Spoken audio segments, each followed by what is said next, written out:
Continuando, nós falamos no vídeo anterior um pouquinho sobre as diferentes formas de acessar os elementos do DOM, acessar os elementos do HTML via documento JavaScript.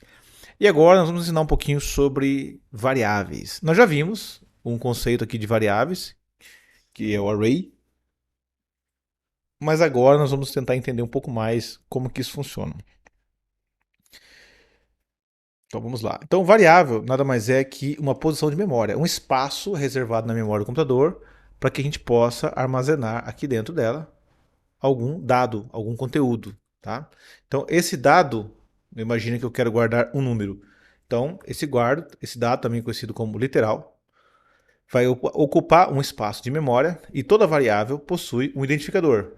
Imagine esse quadradinho aqui, eu posso dar um nome para ele, um rótulo para ele, para me identificar essa posição de memória. Posso chamar de N, ou N1, por exemplo. Vamos supor que eu vou ter no meu programa a necessidade de armazenar vários números. Então eu crio uma variável N1 e atribuo para essa variável o número 10. Isso quer dizer que aqui dentro dela ele vai guardar o número 10. Tá? Então essa atribuição e essa declaração de variável é feita da seguinte forma. Existem várias formas, mas vou colocar aqui um exemplo que é o let, por exemplo. Se eu colocar o let, ele cria uma variável e dá um identificador chamado N1. Esse comando, o que ele faz? O que esse comando fez? Ele foi lá na memória e criou o espaço de memória e rotulou ele, ou identificou ele como N1. É isso que aconteceu, inteiramente. Se eu quiser armazenar um dado, eu posso dar um segundo comando. Eu posso dar um segundo comando e falar assim, ó, N1, que já foi construído, não põe mais o let é só para construir, agora vai receber o número 10. Tá? Eu posso usar ponto e vírgula no final ou não. Se eu optar em não usar, eu não uso em nenhum comando. Se eu optar em usar, eu uso no final de todos os comandos. Tá? Vou deixar sem. Então aqui nós colocamos o segundo comando, onde nós atribuímos o valor 10 para dentro da variável N1. Isso quer dizer que aqui na memória nós vamos ter o número 10 armazenado. Isso aqui acontece na memória. E isso aqui é no código. Tá? Bom, se eu quiser declarar uma segunda variável, basta eu vir aqui no código e colocar N2. O que ele fez nesse momento? Ele foi lá e reservou na memória mais um quadradinho disso aqui.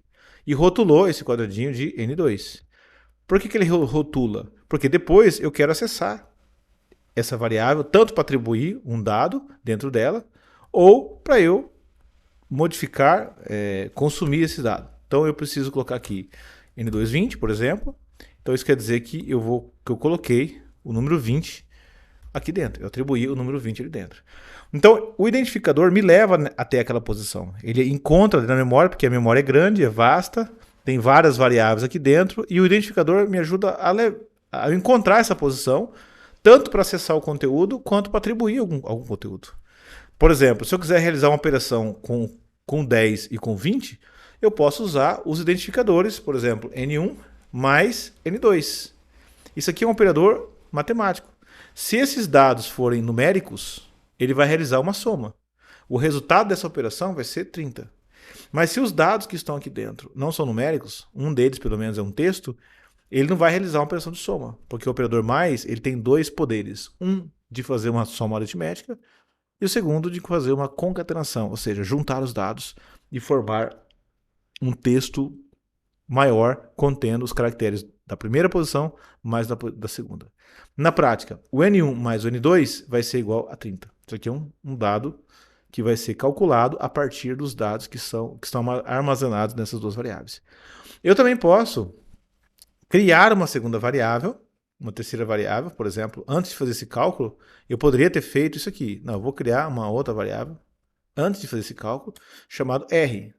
Declarei uma variável chamada R para guardar esses dados e depois eu falo que o meu R vai receber o N mais 1. Perceba que aqui no meu N1 eu guardei o número estaticamente, eu já pré-defini que é 10. No N2 eu já pré-defini que é 20. Eu que escolhi o número. Já no R eu não escolhi um número nenhum. Eu falei para o computador, faça uma operação aritmética e o número que você encontrar, você vai guardar no R. Então perceba que o R vai receber um dado processado. Aqui ele não está processado. Aqui ele só atribuiu de forma estática. Já o R não. O R está recebendo, depois do igual, um dado que é o resultado dessa operação. Tá? Por exemplo, eu poderia ter aqui uma outra variável chamado a subtração, que também, que eu declarei a variável sub, criou uma outra caixinha. Eu vou até desenhar as caixinhas aqui para ficar nítido. Então aqui eu tenho uma caixinha, e essa caixinha se chama R, uma posição de memória chamada R. E aqui eu tenho uma caixinha chamada sub, de subtração. Desculpa o formato delas aqui, tá meio esquisitinho, mas a ideia é te mostrar que existe um espaço de memória, tá? E tudo isso aqui é memória. Isso aqui é memória. E aqui é o código. Então aqui nós declaramos a variável e agora nós vamos atribuir nela um outro dado. Então eu venho aqui e falo sub e coloco que o meu N1 menos o N2. Então eu fiz a subtração do dado que está no N1, ou seja, o 10, menos o N2, que é 20, e guardei dentro do sub. Ou seja, o sub vai receber um número, nesse caso vai ser um número negativo, que é o 10 menos 20 menos 10, certo? E aqui, no caso do R, o número que nós armazenamos é o 30. E assim sucessivamente. Eu posso ter também uma multiplicação. A multiplicação, como que é a multiplicação? Declarei aqui a variável multiplicação. Posso ter também a multiplicação, recebe N1 vezes, que nesse caso é o asterisco, N2. Ops, meu cérebro está meio bugado. Ó, N1 e aqui N2. Tá ali. Então, eu tenho mais uma variável chamada com identificação multiplicação e guardamos aqui o resultado do N1 vezes N2, ou seja, 10 vezes 20. Então, aqui dentro, eu coloquei uma variável de comprido aqui, mas nós temos aqui o 10 vezes 20, ok? 200. E nós também podemos ter a mesma coisa para a divisão. Eu declarei uma variável chamada div, e aqui eu vou colocar nesse div a divisão aí do 10 por 20. Tá? Então, 10 por 20, nós temos aqui o resultado.